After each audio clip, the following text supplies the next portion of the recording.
Nongju thado nongju ta sengkhri singlei bak ado laiji ising iwai iriba singnung adu de laiba singnung sa kayagi nungsiraba makholsu taribani singnung gi hari nongangna atambada ningning haiduna khonglibado singi yangdau lambi masa singsiap aduda mahak ado mong hadana magi khongthang ado lepa laitana makok ahum panba lai ado lairamba yai haina thajaba amada mahak la ammi Ashum leptana lakpana lambi loirakli umangi saruk haurakli yaipui zilong singsana pongi nonga suri numit ka thoktri numidang wairamga pangkak oikri mana singi nonglen khombado makhol ama hekta bada tariba makholado khangdoknaba amadi maikai karomdagi taribano haibado thidoknaba hane hekta hotnai Ashum leptana lakpana turel macha ama thengnari turela dogi mathakta Uri wari na siyamba urok thonga masu lairibado urok thonga dasu inthi nungai na ningthi jena siyamba nati mansilakpagi turela dugi wangmada nape singnang kayamana maning tamna nongmodol temsing hauribado khong lambi su laiba udi isong songladuna aduga thonga sina karigino kanana kari maramgi damak lanaba saribano kadaida satkadabano ngai hakti mahak ado khanja nai Adumna thonga madi akoi badu de yengnei nongmodol thakta umai biama segla sagan tupa kapna pai bado urakli umai biasina mafam asida paiba madi khongba uraga nonglen khomgi masada khangba ngamjari mafam asida kari gumba kharadi lairi haibado laifam tinfam kanba mafam amani umai bisina khonglam libasi thonga silanduna setkanu hairibani mage mitne ngasina Korong nong dagi yang tharakpada magi mitye ngasida urok thongasi aigi mitna sekla magi thauraba misna ani asi uba fangi ai mafum masidagi samai laiduna khakseloi mafum masida karigumba kharadi lairi tan sadrabadi makok ahum panba layado mafum masida thengnaba soidrabani ori warina saba urok thongado nonglen khombado lanthorakli Asong manapi na marang kain hauba adomda sangsin ba hauri magi lep tawna wangi napi singado nong marak aduda yapak adutu masado karimata nasungluba tawda sangakli makhwang di yapa thang ado sato I aduga makut ye thangbaduda thang adu pairaga napi sinang singado haido I napi asong marak aduda thang aduna haidok tuna leptana sangakpana Hainingai laitna saukraba angakpa makhal amagi umang ama laibado thengnari umangdugi manungda nungna haklaga saba manba angang nupi nupa kayagi saklon kaya ama mitam oina khinba manba mong amada paktakna laibado uri maithong singado akiba pakatpa thakatpa lauba khongba ngakta oina tawi phibam singaduda karigumbada khutlonaba haijaba nonjaba manba kayamasu yauribani yamkhraba masing thingamdraba nungbigi mitamaduda umangadugi mafung khudingado paksana sandoi nonglen khomana kharino ngasi aina thengnariba angakpu makhalgi umangasibu haidi amuktabu udri nungda haktuna sariba asuk yamlaba mitamasi monthongnasu yamkhreda masigi mitamasi haraiba madinati Amaromda khudhaiba amadi lairi amada nati mayam amasu soiduna lairamgani mi ama khaktana asuk yamlo mitamasi sabadi oithokadra nonglen khomba mitam singado yengna ngaihakti khanjanai khana akoibaduda kari lairi haiduna yengduna koisa sati ngaihak satlaba matung mari pikpi nunglakta senbi turel amamuk thengnari Turela dugi mapalda nupi amagi mitam laibado uri turel nungjeng marakta nungda hakpa mitam gi mawonglo turel laise ipak iyaida ningamda yenglaga kapa manba nungsuk nungjana manba nupi adugi maithongi mami aduna nunglakta senba laise ising aduda mami tari nupi adugi mitam aduna turel mapal aduda yata aduna laiba mapa aduda sangsilaga nupi adugi mamai aduda nanduna yengjai nonglen khomana ningba kairabi ꯅꯨꯖꯥ ꯑꯃꯒꯤ ꯆꯪꯂꯧ ꯁꯛꯇꯝ ꯑꯃꯁꯨ ꯃꯥꯜꯂꯤꯗ ꯀꯔꯤꯕꯨ ꯍꯥꯏꯅꯤꯡꯂꯤꯕꯅꯣ ꯃꯥꯏꯊꯣꯡꯗ ꯇꯥꯔꯤꯕ ꯃꯃꯤ ꯑꯁꯤꯅ ꯅꯨꯡꯗ ꯍꯛꯄ ꯃꯥꯏꯊꯣꯡ ꯑꯁꯤꯅ ꯑꯁꯨꯛ ꯅꯤꯡꯉꯝꯗꯅ ꯃꯩꯆꯥꯛꯄꯨ ꯄꯨꯕꯗꯤ ꯇꯨꯔꯦꯜ ꯃꯄꯥꯜ ꯑꯁꯤꯗ ꯃꯗꯣꯝ ꯌꯥꯇꯥꯗꯨꯅ ꯂꯩꯔꯤꯕꯁꯤ ꯃꯐꯝ ꯑꯁꯤꯗꯗꯤ ꯅꯥꯏꯇꯧ ꯃꯊꯟꯇ ꯑꯇꯩ ꯅꯨꯡꯒꯤ ꯃꯤꯇꯝꯁꯨ ꯂꯩꯕ ꯎꯗꯦ ꯃꯁꯤꯅ ꯑꯩꯉꯣꯟꯗ ꯍꯦꯟꯅ ꯑꯉꯛꯄ ꯑꯃꯗꯤ ꯄꯣꯛꯍꯜꯂꯤ ꯇꯧꯔꯤꯕꯁꯤ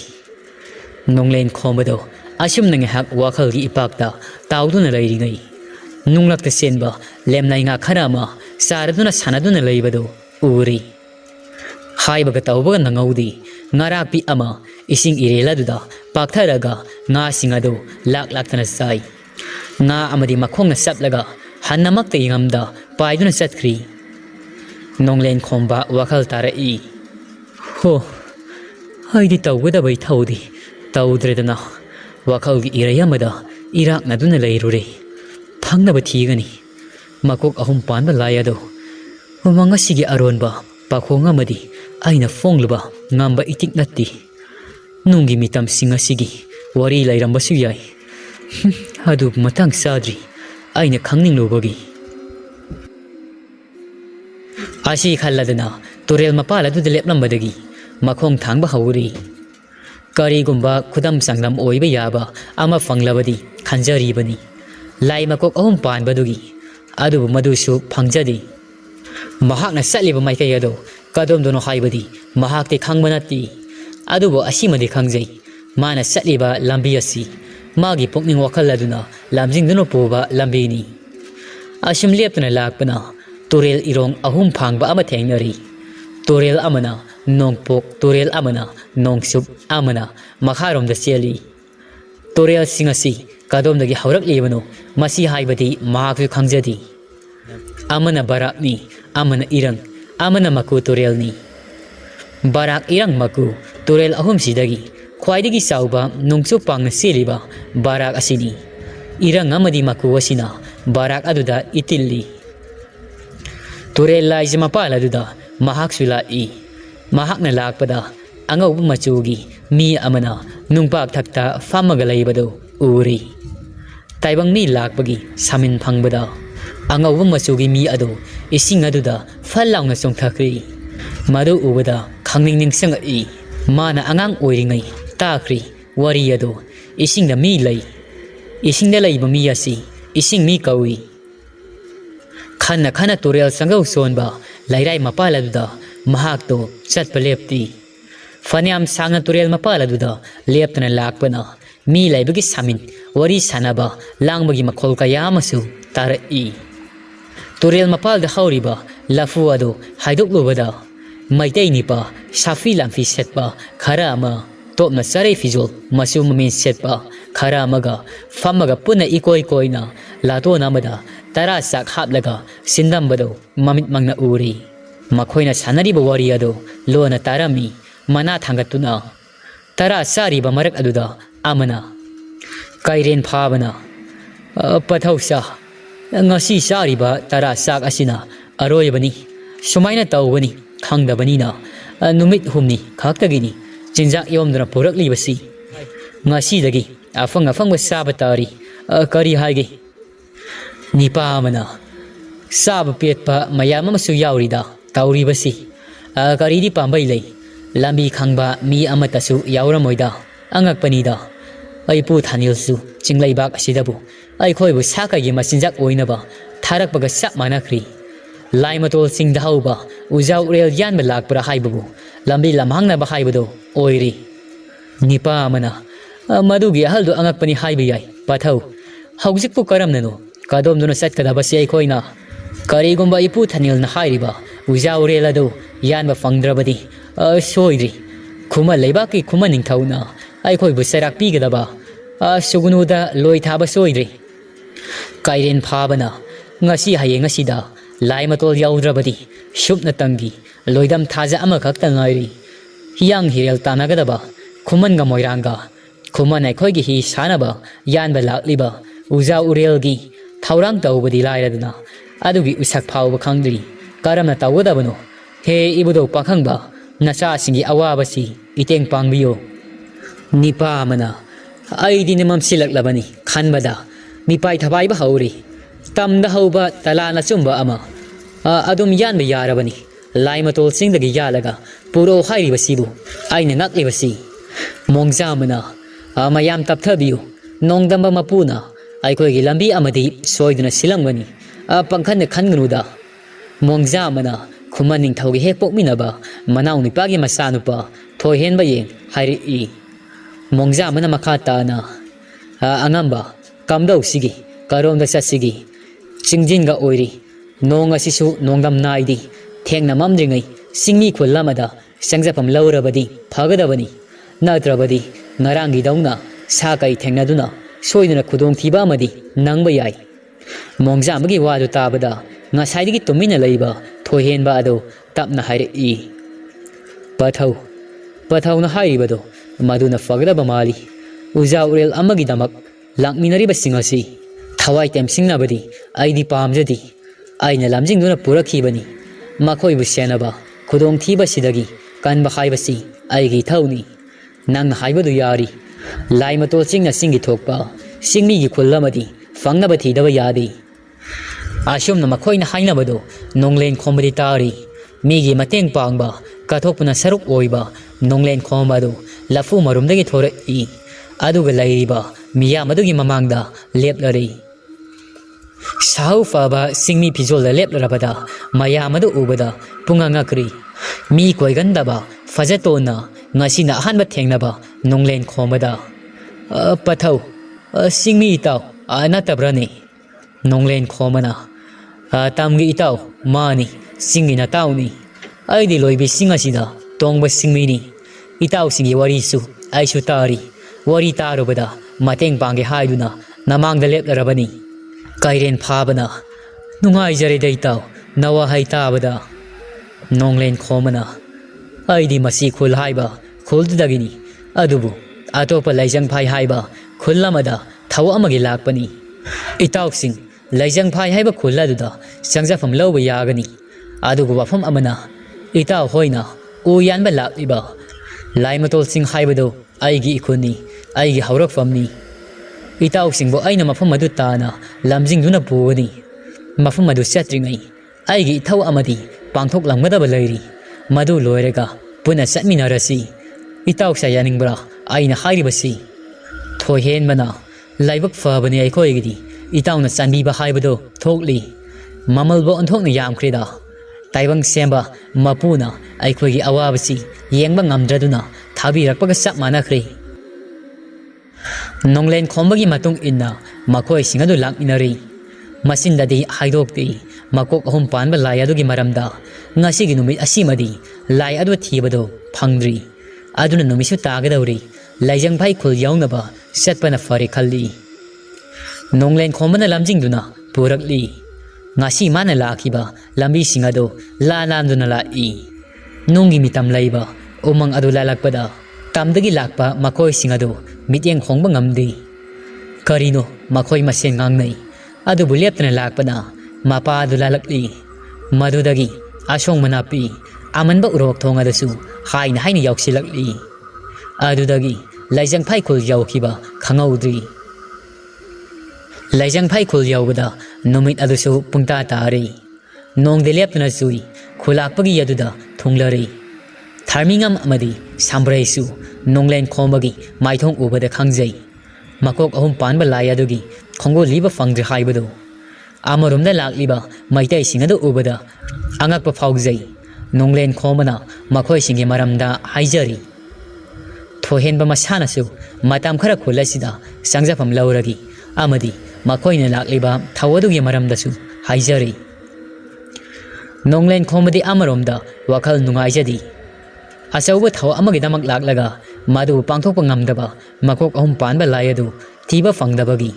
ꯈꯖꯤꯛ ꯅꯨꯡꯉꯥꯏꯇꯕꯗꯤ ꯃꯁꯥꯗ ꯐꯥꯎꯖꯩ ꯊꯨꯡꯂꯔꯤꯕ ꯃꯩꯇꯩꯁꯤꯡ ꯑꯗꯨꯒꯤ ꯆꯥꯅ ꯊꯛꯅꯕ ꯁꯤꯟꯕ ꯑꯗꯨ ꯈꯨꯜꯂꯥꯛꯄꯒꯤ ꯅꯥꯏꯇꯣꯝ ꯄꯣꯛꯆꯕꯤ ꯃꯆꯥꯅꯨꯄꯤ ꯑꯗꯨ ꯈꯛꯇꯅꯗꯤ ꯉꯝꯂꯣꯏꯗꯕꯅꯤꯅ ꯈꯨꯜ ꯑꯗꯨꯗ ꯂꯩꯕ ꯂꯩꯁꯥ ꯈꯔ ꯑꯃꯁꯨ ꯀꯧꯔꯨꯔꯤ ꯃꯗꯨꯗ ꯂꯤꯛꯂꯥꯏ ꯌꯥꯡꯕꯤ ꯂꯤꯛꯂꯥꯏ ꯍꯥꯏꯅ ꯈꯪꯅꯕꯤ ꯊꯕꯥꯇꯣꯟꯒꯤ ꯃꯃꯣꯝꯗꯣ ꯃꯗꯨꯁꯨ ꯌꯥꯎꯔꯤ ꯂꯤꯛꯂꯥꯏ ꯑꯃꯗꯤ ꯃꯇꯥꯁꯤꯡ ꯑꯗꯨ ꯂꯨꯡꯂꯩ ꯂꯥꯛꯑꯒ ꯆꯥꯛꯈꯨꯝ ꯑꯗꯨꯗ ꯆꯥꯛ ꯊꯣꯡꯉꯤ ꯂꯨꯡꯂꯩ ꯂꯥꯅ ꯑꯩꯗꯤ ꯏꯇꯥꯁꯥ ꯇꯝꯄꯥꯛꯀꯤ ꯃꯤꯅ ꯂꯣꯏꯕꯤꯁꯤꯡꯗ ꯂꯥꯛꯄꯁꯤ ꯀꯔꯤꯒꯤꯅꯣ ꯈꯪꯗꯦ ꯌꯥꯝꯅ ꯍꯔꯥꯎꯕꯤꯕꯅꯤ ꯁꯤꯡꯃꯤ ꯂꯩꯁꯥ ꯑꯃꯅ ꯑꯩꯁꯨ ꯍꯔꯥꯎꯕꯤꯕꯅꯤ ꯃꯈꯣꯏꯁꯨ ꯁꯤꯡꯒꯤ ꯐꯖꯕ ꯈꯪꯁꯅꯨ ꯄꯣꯏꯔꯩ ꯇꯝꯗꯒꯤ ꯍꯦꯟꯗꯣꯛꯇꯕꯅꯤ ꯁꯤꯡꯃꯤ ꯂꯩꯁꯥ ꯑꯃꯅꯁꯨ ꯑꯩꯈꯣꯏꯅ ꯊꯣꯡ ꯊꯥꯛꯇꯨꯅ ꯍꯥꯎꯅꯕ ꯍꯣꯠꯅꯔꯤꯕꯁꯤ ꯃꯈꯣꯏꯕꯨ ꯁꯤꯟꯅꯕ ꯌꯥꯒꯗ꯭ꯔꯥ ꯑꯩꯈꯣꯏꯅ ꯊꯣꯡꯂꯤꯕ ꯃꯊꯦꯜꯁꯤꯡ ꯑꯁꯤ ꯃꯈꯣꯏꯅ ꯆꯥꯕꯗ ꯍꯨ ꯇꯔꯦꯠ ꯈꯥꯕꯒꯨꯝ ꯈꯥꯔꯕꯗꯤ ꯀꯝꯗꯧꯅꯤ ꯂꯨꯡꯂꯩꯂꯥꯅ ꯍꯥꯎꯅꯤꯗ ꯑꯩꯈꯣꯏꯅ ꯍꯣꯠꯅꯕꯕꯨ ꯅꯤꯡꯒ꯭ꯔꯩꯁꯣꯟ ꯅꯪꯅ ꯌꯥꯏꯄꯜꯗꯣ ꯏꯔꯣꯜꯂꯣ ꯂꯨꯡꯖꯍꯩ ꯅꯪꯅ ꯈꯥꯃꯦꯟꯗꯣ ꯀꯥꯡꯁꯣꯏ ꯉꯥ ꯑꯌꯥꯏꯕꯗꯣ ꯊꯥꯛꯂꯒ ꯊꯣꯡꯂꯣ ꯑꯗꯨꯒ ꯏꯇꯥ ꯂꯤꯛꯂꯥꯏ ꯅꯪꯅ ꯆꯨꯖꯥꯛꯇꯣ ꯐꯨꯠꯂꯛꯑꯣ ꯂꯨꯡꯂꯩꯂꯥꯅ ꯏꯇꯥ ꯂꯤꯛꯂꯥꯏ ꯍꯥꯏꯕ ꯋꯥꯍꯩ ꯑꯗꯨ ꯅꯣꯡꯂꯦꯟ ꯈꯣꯝꯕꯒꯤ ꯅꯥꯄꯗ ꯇꯥꯔꯔꯤ ꯅꯣꯡꯂꯦꯟ ꯈꯣꯝꯕꯁꯨ ꯂꯝꯌꯥꯏ ꯑꯗꯨꯗ ꯆꯠꯊꯣꯛ ꯆꯠꯁꯤꯟ ꯇꯧꯔꯝꯃꯅꯤ ꯑꯗꯨꯕꯨ ꯏꯈꯪ ꯈꯪꯍꯧꯗꯅ ꯂꯤꯛꯂꯥꯏ ꯍꯥꯏꯕ ꯃꯤꯡ ꯑꯁꯤ ꯇꯥꯔꯨꯕꯗ ꯇꯨ ꯆꯨꯡꯈꯤꯕ ꯈꯪꯍꯧꯗꯦ ꯃꯥꯅ ꯑꯉꯥꯡ ꯑꯣꯏꯔꯤꯉꯩ ꯃꯁꯤ ꯈꯨꯜꯗ ꯃꯤꯡ ꯑꯁꯤ ꯇꯥꯈ꯭ꯔꯤ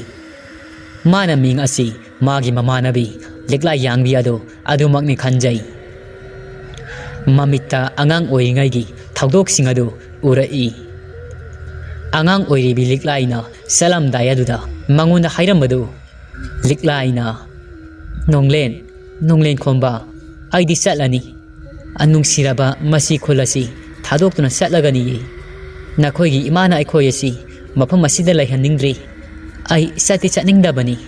ꯑꯩꯕꯨ ꯈꯪꯕꯤꯕ ꯑꯩꯕꯨ ꯂꯨꯅ ꯇꯧꯕꯤꯕꯗꯤ ꯅꯪ ꯈꯛꯇꯅꯤ ꯑꯩ ꯆꯠꯂꯒꯦꯀꯣ ꯅꯪ ꯅꯨꯡꯉꯥꯏꯅ ꯂꯩꯍꯧꯔꯣꯀꯣ ꯅꯣꯡꯂꯦꯟ ꯈꯣꯝꯕꯅ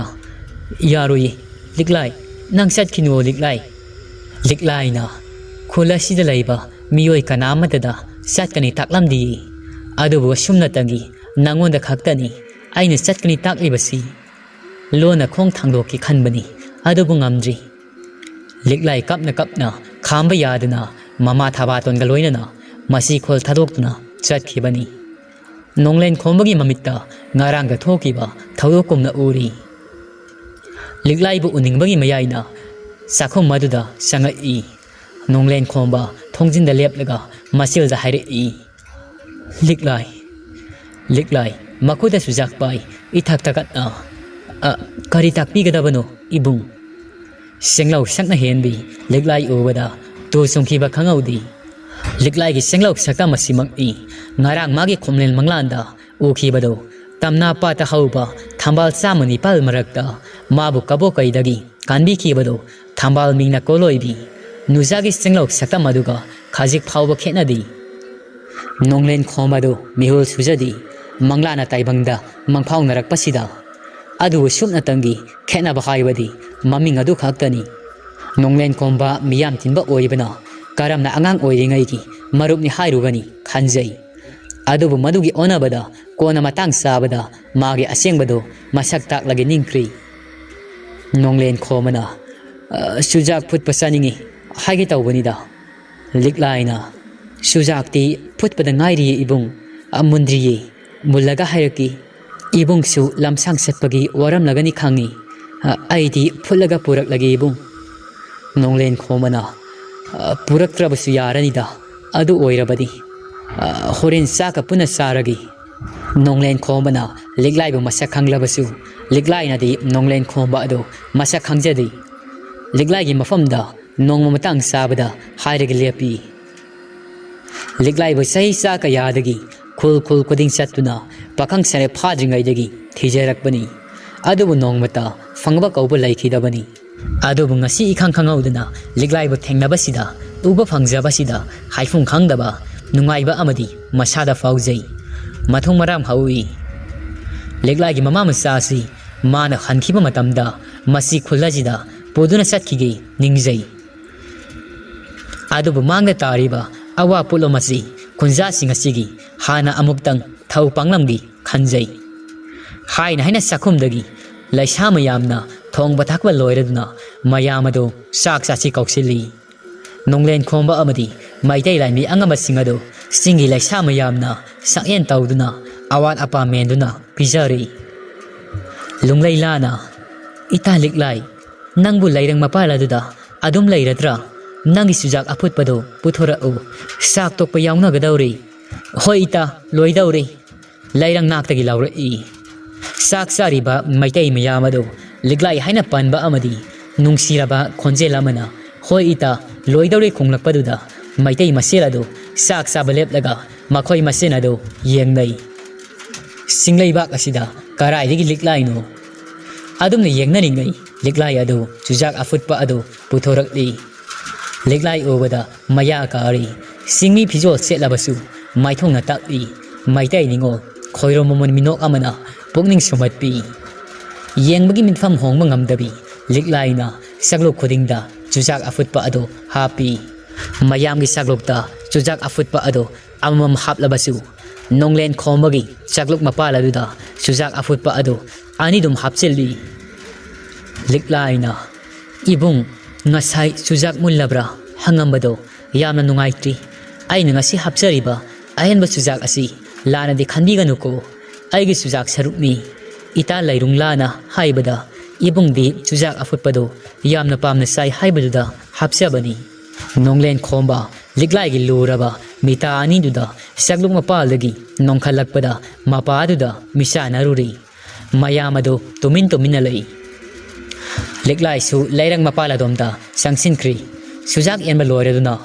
Liklai bu ubumaktada khuma ningthou manaw nipagi masanupa thohenba ado apam nuksi phawkri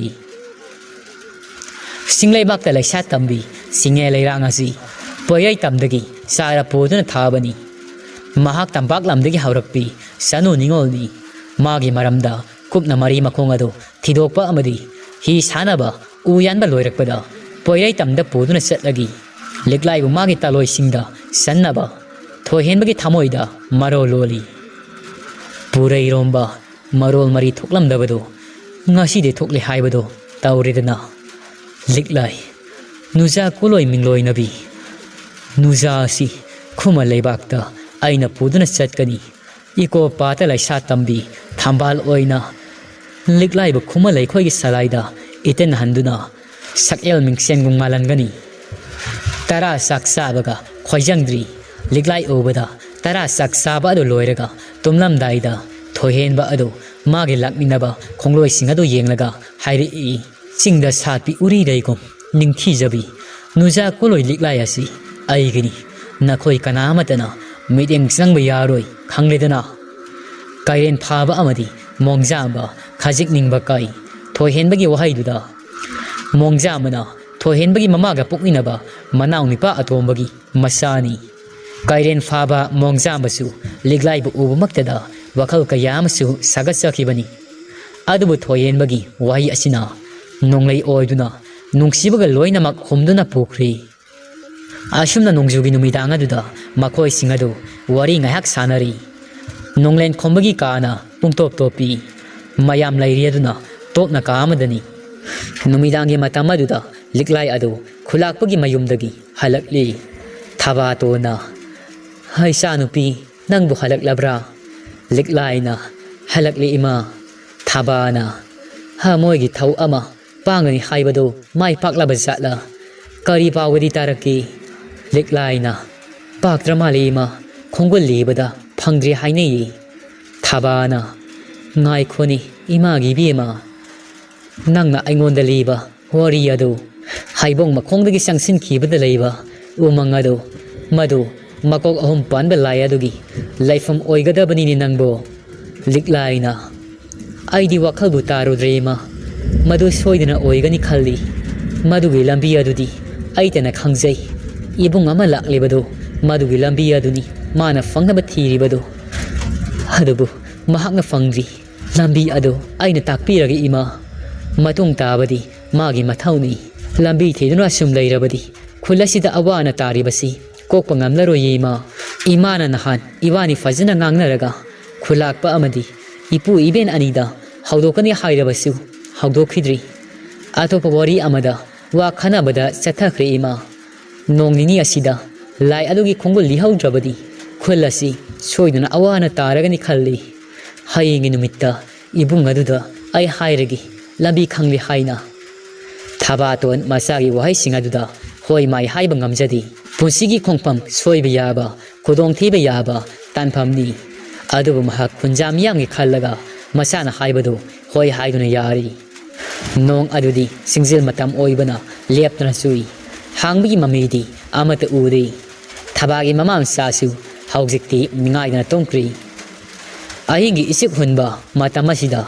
ꯈꯨꯜ ꯑꯁꯤꯗ ꯆꯥꯎꯈ꯭ꯔꯕ ꯀꯕꯣꯛ ꯀꯩ ꯑꯃ ꯂꯥꯛꯂꯤ ꯅꯣꯡ ꯃꯔꯛ ꯑꯗꯨꯗ ꯃꯆꯤꯟꯖꯥꯛ ꯊꯤꯕ ꯐꯪꯗ꯭ꯔꯕꯗ ꯇꯥꯏꯕꯪ ꯃꯤꯑꯣꯏꯕ ꯆꯥꯅꯤꯡꯂꯛꯂꯤ ꯃꯤ ꯆꯥꯔꯒ ꯑꯔꯥꯝ ꯈꯧꯔꯥꯡꯕꯗ ꯀꯣꯛꯂꯒꯤ ꯃꯁꯤ ꯈꯜꯂꯗꯅ ꯀꯕꯣꯛ ꯀꯩ ꯑꯗꯨ ꯈꯨꯟꯒꯤ ꯄꯟꯊꯨꯡ ꯑꯗꯨ ꯌꯧꯁꯤꯜꯂꯛꯂꯤ ꯀꯕꯣꯛ ꯀꯩ ꯑꯗꯨꯅ ꯀꯔꯝꯕ ꯌꯨꯝꯗ ꯆꯪꯁꯤꯜꯂꯒ ꯃꯤ ꯑꯁꯤ ꯆꯥꯔꯁꯤꯒꯦ ꯈꯜꯂꯤ ꯀꯕꯣꯛ ꯀꯩ ꯆꯪꯉꯛꯄꯒꯤ ꯁꯥꯃꯤꯟ ꯐꯪꯕꯗ ꯈꯨꯜ ꯑꯗꯨꯗ ꯂꯩꯕ ꯁꯥ ꯁꯟ ꯍꯨꯏꯁꯤꯡ ꯑꯗꯨ ꯈꯣꯡꯕ ꯍꯧꯔꯤ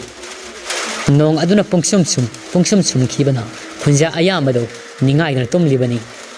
ꯀꯕꯣꯛ ꯀꯩ ꯑꯗꯨꯅ ꯀꯣꯌꯦꯡ ꯌꯦꯡꯉꯤ ꯌꯨꯝꯊꯛ ꯑꯃꯗ ꯆꯣꯡꯈꯠꯂꯒ ꯌꯨꯝꯊꯛꯇ ꯀꯨꯞꯄ ꯏ ꯑꯗꯨ ꯍꯣꯒꯥꯏꯔꯒ ꯆꯪꯒꯦ ꯈꯜꯂꯛꯏ ꯑꯗꯨꯝꯅ ꯀꯕꯣꯛ ꯀꯩ ꯑꯗꯨꯅ ꯂꯩꯗꯨꯅ ꯌꯦꯡꯉꯛꯄꯗ ꯊꯕꯥꯒꯤ ꯃꯃꯥ ꯃꯆꯥꯒꯤ ꯌꯨꯝ ꯑꯗꯨꯗ ꯑꯣꯏꯅ ꯃꯤꯠꯌꯦꯡ ꯆꯪꯉꯛꯂꯤ ꯃꯤ ꯌꯥꯝꯅ ꯇꯥꯕ ꯌꯨꯝꯂꯛ ꯆꯪꯗꯨꯅ ꯂꯥꯟꯗꯥꯒꯗꯕꯒꯤ ꯁꯔꯨꯛ ꯈꯔ ꯂꯥꯞꯇꯛ ꯂꯩꯕ ꯌꯨꯝ ꯑꯁꯤꯗ ꯑꯣꯏꯅ ꯆꯪꯂꯒꯦ ꯈꯟꯖꯩ ꯀꯕꯣꯛ ꯀꯩ ꯑꯗꯨ ꯑꯃꯨꯛꯇꯗ ꯊꯕꯥꯇꯣꯟ ꯍꯣꯏꯒꯤ ꯌꯨꯝꯊꯛ ꯑꯗꯨꯗ ꯌꯥꯝꯅ ꯁꯥꯅ ꯆꯣꯡꯈꯠꯂꯛꯏ ꯊꯕꯥꯒꯤ ꯃꯃꯥ ꯃꯆꯥ ꯑꯗꯨꯗꯤ ꯅꯤꯡꯉꯥꯏꯗꯅ ꯇꯨꯝꯂꯤꯕꯅꯤ ꯌꯨꯝꯊꯛꯇ ꯀꯨꯞꯂꯤꯕ ꯇꯨꯝꯅꯧ ꯏ ꯑꯗꯨ ꯍꯣꯒꯥꯏꯕ ꯍꯧꯔꯛꯂꯤ ꯍꯣꯒꯥꯏꯔꯤꯕ ꯃꯄꯥ ꯑꯗꯨꯁꯨ ꯂꯤꯛꯂꯥꯏꯅ ꯇꯨꯝꯂꯤꯕ ꯃꯄꯥ ꯑꯗꯨꯃꯛꯇꯗꯅꯤ ꯅꯨꯃꯤꯗꯥꯡ ꯑꯊꯦꯡꯕꯗ ꯁꯛꯇꯥꯕ ꯃꯆꯤꯟꯖꯥꯛ ꯊꯤꯕ ꯂꯥꯛꯄꯁꯤ ꯃꯈꯣꯏꯒꯤꯗꯤ ꯍꯧꯅ ꯁꯥꯅꯤ ꯀꯕꯣꯛ ꯀꯩ ꯑꯗꯨꯅ ꯈꯖꯤꯛ ꯈꯖꯤꯛꯇꯒꯤ ꯍꯣꯒꯥꯏꯔꯛꯄꯅ ꯅꯣꯡꯒ ꯆꯨꯕꯒ ꯅꯣꯡꯂꯤꯛꯁꯤꯡ ꯑꯗꯨ ꯇꯨꯝꯂꯤꯕꯤ ꯂꯤꯛꯂꯥꯏꯒꯤ ꯃꯃꯥꯏꯗ ꯇꯞ ꯇꯞ ꯂꯥꯎꯅ ꯇꯥꯕ ꯍꯧꯔꯤ ꯂꯤꯛꯂꯥꯏ ꯑꯗꯨ ꯇꯨꯝꯅ ꯈꯖꯤꯛ ꯈꯖꯤꯛꯇꯒꯤ ꯃꯃꯤꯠ ꯁꯤꯡꯕ ꯍꯧꯔꯤ ꯇꯨꯝꯅ ꯃꯃꯥꯏ ꯑꯗꯨ ꯃꯈꯨꯠ ꯅꯥꯝꯃ ꯑꯗꯨꯅ ꯅꯥꯟꯖꯩ ꯏꯁꯣꯠ ꯆꯣꯠꯄꯒꯨꯝ ꯂꯤꯛꯂꯥꯏ ꯑꯗꯨ ꯃꯁꯥꯗ ꯐꯥꯎꯖꯔꯤ ꯂꯤꯛꯂꯥꯏꯒꯤ ꯃꯆꯤꯜꯗ ꯑꯁꯨꯝꯅ ꯃꯨꯔꯨꯝ ꯁꯣꯜꯂꯤ ꯃꯃꯤꯠꯇꯤ ꯁꯨꯡꯄꯥꯡ ꯍꯦꯛ ꯄꯥꯡꯊꯣꯛꯇꯦ ꯀꯔꯥꯏꯗꯒꯤ ꯏꯁꯤꯡꯅꯣ ꯑꯩꯒꯤ ꯃꯥꯏꯁꯤꯗ ꯆꯣꯠꯂꯤꯕꯁꯤ ꯑꯁꯤ ꯍꯥꯏꯔꯒ ꯃꯃꯤꯠ ꯑꯗꯨ ꯄꯥꯡꯊꯣꯔꯛꯄꯗ ꯑꯃꯝꯕꯗ ꯃꯃꯤꯠ ꯑꯅꯤꯈꯛ ꯏꯔꯪ ꯂꯪꯅ ꯂꯪꯇ꯭ꯔꯤꯛ ꯂꯪꯅ ꯃꯉꯣꯟꯗ ꯌꯦꯡꯗꯨꯅ ꯂꯩꯔꯝꯕꯗꯨ ꯂꯤꯛꯂꯥꯏ ꯃꯗꯨ ꯎꯕꯗ ꯐꯃꯨꯡꯗꯒꯤ ꯐꯠ ꯂꯥꯎꯅ ꯆꯣꯡꯊꯩ ꯑꯗꯨꯒ ꯂꯩꯖꯕꯤ ꯊꯥꯗꯨꯅ ꯏꯃꯥ ꯍꯥꯏꯗꯨꯅ ꯂꯥꯎꯖꯩ ꯑꯗꯨꯝꯅ ꯂꯤꯛꯂꯥꯏꯅ ꯂꯥꯎꯕꯗꯒꯤ ꯊꯪꯅꯕ ꯀꯥꯗ ꯇꯨꯝꯂꯤꯕꯤ ꯃꯃꯥ ꯑꯗꯨ ꯊꯕꯥꯇꯣꯟ ꯑꯗꯨ ꯀꯩꯗꯧꯔꯕ ꯌꯥꯎꯔꯕꯅꯣ ꯍꯥꯏꯗꯨꯅ ꯆꯦꯟꯁꯤꯜꯂꯛꯏ ꯃꯆꯥꯅ ꯈꯨꯠ ꯊꯤꯟꯗꯨꯅ ꯇꯥꯛꯏ ꯊꯕꯥꯇꯣꯟꯁꯨ ꯎꯔꯤ ꯃꯆꯥꯅ ꯇꯥꯛꯂꯕꯗ ꯀꯩꯗꯧꯅ ꯇꯧꯕ ꯑꯃ ꯌꯨꯝꯊꯛ ꯍꯣꯒꯥꯏꯔꯤꯕꯗꯣ ꯊꯕꯥꯇꯣꯟ ꯃꯈꯨꯠꯇ ꯃꯩꯅꯝ ꯄꯥꯏ ꯀꯕꯣꯛ ꯀꯩ ꯑꯗꯨ ꯆꯣꯡꯊꯔꯛꯂꯕꯗꯤ ꯆꯨꯒꯦ ꯈꯜꯂꯤ ꯂꯤꯛꯂꯥꯏꯅ ꯑꯍꯤꯡ ꯑꯗꯨꯗ ꯈꯨꯟꯖꯥ ꯃꯤꯌꯥꯝ ꯇꯥꯅꯕ ꯀꯩ ꯆꯪꯉꯤ ꯍꯥꯏꯗꯨꯅ ꯀꯣꯏꯔꯥꯎ ꯂꯥꯎꯏ ꯂꯤꯛꯂꯥꯏꯅ ꯂꯥꯎꯕꯗꯣ ꯇꯥꯕ ꯌꯥꯎꯔꯤ ꯀꯩꯗꯧꯕ ꯌꯥꯎꯔꯕꯅꯣ ꯍꯥꯏꯗꯨꯅ ꯃꯈꯨꯠꯇ ꯇꯤꯃꯦꯟꯇ ꯑꯆꯧꯕ ꯑꯃ ꯄꯥꯏ ꯆꯦꯟꯁꯤꯜꯂꯛꯏ ꯅꯣꯡ ꯃꯃꯤꯠ ꯈꯥꯛꯄꯒ ꯏꯉꯥꯟ ꯉꯥꯟꯅ ꯎꯔꯤ ꯆꯥꯎꯈ꯭ꯔꯕ ꯀꯕꯣꯛ ꯀꯩ ꯑꯃ ꯌꯨꯝꯊꯛ ꯑꯗꯨꯗ ꯇꯣꯡꯗꯨꯅ ꯂꯩꯕꯗꯣ ꯀꯕꯣꯛ ꯀꯩ ꯑꯗꯨ ꯃꯤꯌꯥꯝ ꯆꯦꯟꯁꯤꯜꯂꯛꯄ ꯎꯕꯗ ꯃꯥꯒꯤ ꯅꯤꯡꯕ ꯑꯗꯨ ꯀꯥꯏꯔꯤ ꯍꯧꯖꯤꯛꯇꯤ ꯃꯤꯌꯥꯝ ꯍꯨꯞꯆꯤꯜꯂꯛꯄꯗꯨꯗ ꯑꯃꯝꯕ ꯑꯗꯨꯗ ꯀꯔꯣꯝꯗ ꯆꯦꯟꯁꯤꯒꯤ ꯃꯥꯒꯤ ꯂꯝꯕꯤ ꯌꯦꯡꯉꯛꯏ ꯌꯨꯝꯊꯛ ꯑꯗꯨꯗ ꯂꯩꯔꯤꯉꯩ ꯇꯤꯃꯦꯟ ꯇꯥꯖꯤꯜ ꯑꯇꯨꯝꯕ ꯀꯌꯥ ꯑꯃꯅ ꯂꯪꯈꯠꯂꯛꯏ ꯑꯗꯨꯕꯨ ꯇꯥꯗꯨꯅ ꯁꯝꯅꯥꯗ ꯈꯦꯠꯇꯨꯅ ꯆꯠꯂꯤ ꯀꯕꯣꯛ ꯀꯩ ꯑꯗꯨ ꯈꯪꯍꯧꯗ ꯌꯨꯝꯊꯛꯇꯨꯗꯒꯤ ꯃꯅꯥꯛ ꯅꯛꯄ ꯎꯄꯥꯜ ꯑꯃꯗ ꯐꯠ ꯂꯥꯎꯅ ꯆꯣꯡꯁꯤꯟꯈ꯭ꯔꯤ ꯎꯄꯥꯜ ꯑꯃꯗꯒꯤ ꯎꯄꯥꯜ ꯑꯃꯗ ꯆꯣꯡꯗꯨꯅ ꯌꯥꯝꯅ ꯍꯩꯅ ꯀꯕꯣꯛ ꯀꯩ ꯑꯗꯨ ꯅꯥꯟꯊꯣꯛꯇꯨꯅ ꯆꯠꯈ꯭ꯔꯤ ꯀꯕꯣꯛ ꯀꯩ ꯆꯪꯉꯛꯄꯒꯤ ꯄꯥꯎ ꯑꯗꯨ ꯅꯣꯡꯂꯦꯟ ꯈꯣꯡꯕꯁꯨ ꯇꯥꯔꯤ ꯍꯧꯖꯤꯛꯇꯤ ꯑꯍꯤꯡ ꯑꯗꯨꯗ ꯀꯕꯣꯛ ꯀꯩ ꯑꯗꯨ ꯐꯪꯅꯕ ꯊꯤꯕ ꯑꯗꯨꯒ ꯍꯥꯠꯍꯧꯕ ꯑꯁꯤ ꯍꯥꯏꯗꯅ ꯈꯨꯟꯖꯥꯁꯤꯡ ꯑꯗꯨ ꯂꯦꯞꯅꯔꯤ ꯁꯣꯏꯗꯅ ꯀꯕꯣꯛ ꯀꯩ ꯑꯁꯤ ꯅꯨꯃꯤꯗꯥꯡ ꯈꯨꯗꯤꯡ ꯈꯨꯜ ꯑꯁꯤꯗ ꯃꯆꯤꯟꯖꯥꯛ ꯊꯤꯕ ꯂꯥꯟꯗꯥꯔꯛꯂꯒꯅꯤ ꯃꯔꯝ ꯑꯁꯤꯅ ꯌꯣꯠꯇꯤ ꯁꯥꯔꯤꯉꯩꯗ ꯌꯩꯍꯧꯕꯅ ꯐꯒꯗꯕꯅꯤ ꯀꯕꯣꯛ ꯀꯩ ꯑꯁꯤꯕꯨ ꯐꯪꯅꯕ ꯊꯤꯍꯧꯕꯅ ꯑꯆꯨꯝꯕ ꯑꯣꯏꯒꯅꯤ ꯈꯨꯟꯖꯥ ꯃꯌꯥꯝ ꯑꯗꯨ ꯍꯥꯏꯅꯔꯤ ꯈꯨꯜ ꯑꯗꯨꯗ ꯂꯩꯕ ꯅꯤꯄꯥ ꯃꯈꯩ ꯑꯗꯨ ꯃꯇꯤꯛ ꯆꯥꯕ ꯈꯨꯠꯂꯥꯏ ꯄꯥꯏꯗꯨꯅ ꯅꯣꯡꯂꯦꯟ ꯈꯣꯝꯕꯒ ꯌꯥꯎꯅ ꯀꯕꯣꯛ ꯀꯩ ꯑꯗꯨꯅ ꯆꯦꯟꯈꯤꯕ ꯃꯥꯏꯀꯩ ꯑꯗꯣꯝꯗ ꯇꯥꯟꯅꯈ꯭ꯔꯤ ꯑꯗꯨꯕꯨ ꯑꯉꯛꯄꯅꯤ ꯀꯩ ꯆꯪꯉꯛꯄꯒꯤ ꯑꯍꯤꯡ ꯑꯗꯨꯗ ꯂꯥꯡꯂꯤꯕꯗꯣ ꯇꯝꯄꯥꯛ ꯂꯝꯗꯒꯤ ꯂꯥꯛꯂꯤꯕꯁꯤꯡ ꯑꯗꯨ ꯏꯁꯤꯈꯩ ꯇꯨꯝꯃꯤ ꯃꯈꯣꯏꯁꯤꯡꯗꯤ ꯑꯃꯠꯇ ꯇꯥꯗ꯭ꯔꯤ ꯃꯈꯣꯏꯁꯤꯡꯒꯤ ꯃꯑꯣꯡ ꯑꯗꯨꯗ ꯈꯨꯂꯥꯛꯄ ꯑꯗꯨꯁꯨ ꯍꯥꯏꯕ ꯍꯧꯗꯣꯛꯄ ꯇꯜꯂꯤ ꯇꯨꯝꯖꯔꯁꯅꯨ ꯀꯟ ꯍꯧꯗꯣꯛꯄꯤꯗ꯭ꯔꯤ ꯅꯣꯡ ꯑꯗꯨꯅ ꯃꯈꯣꯏꯗꯤ ꯄꯨꯡꯁꯨꯝ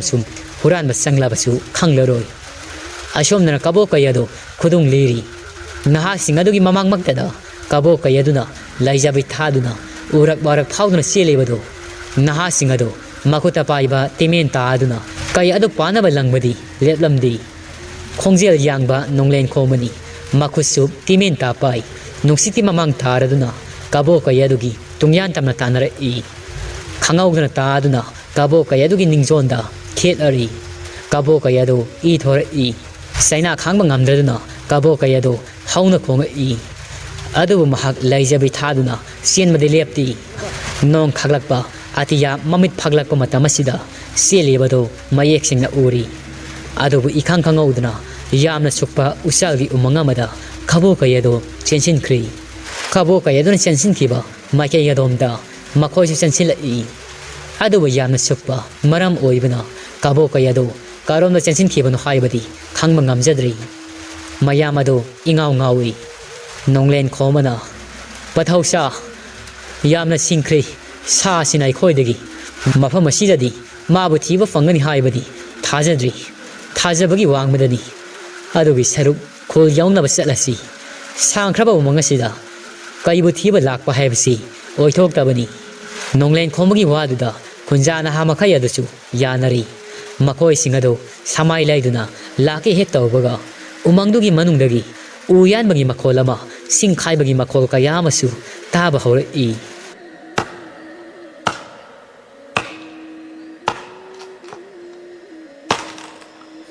u khaibagi makhol aduna nonglak aduda umangado singya yairi makhoi masel adu makhol adu karomdagino manakong thangatuna tari nongjogi makhol marakta singkhaiba uyanbagi makhol adu maikei salai khangduna sandoi nonglen khomasu makhong thangamadagi chaplepi manakong adu thangatuna tai tariba makhol adu karomdagino haiduna amaromda kholgi naha atai singadasu pakatpa mihul adu chingum chinga naba hauri makhol adu tabada singjang paiba makok ahum panba lai adu yamna nakna lai haiba amamba marak asida mayam adu pakatpa hauri haibadi mahaksu khangjari nonglen khomana mayam pakat pigano tapthabiu ayamai sauk sauna lairingaida tamthiraba mayai fattaba suna tillaba lai asi mayong yagadabado khunjana ha amana iyama yaubagini adu kharadi safaboi ningjai adubu nongjogi ahingasida